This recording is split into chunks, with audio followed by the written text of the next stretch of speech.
ไหนป่ะ ครับเสียยังไม่ได้ผมบอกคือร้อยไม่ใช่นะร้อยบ้านอยู่เลยกินแค่ คือบอกขี้เรือใส่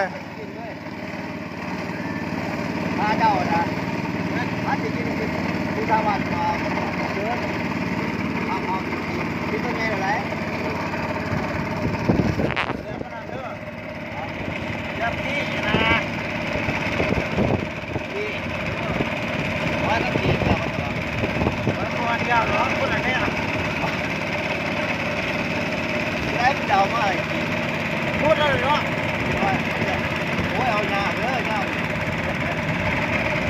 ดูไว้เดี๋ยวพี่จะบอกพี่จะหาอะไรหอยเอาหอยมันจะตื่นไงก็กูหอยมันจะตื่นแล้วหอยตื่นเนาะมันจะตื่นโอ้ยเด้อมันกูบอกลง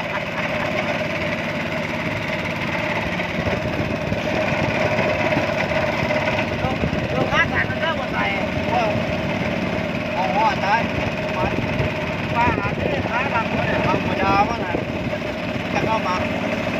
สาวเนี่ยสาวเปิดตัวหลังแม่มาเปิดหลังเข้ามาเปิดตัวกาเกาพี่เอาไปเลยมาเราเข้ามาเฮ้ยบักเนี่ยนะเพื่อกระดานมาเป็นกองน้ำยางก็เอาไปได้หมดเลยนะ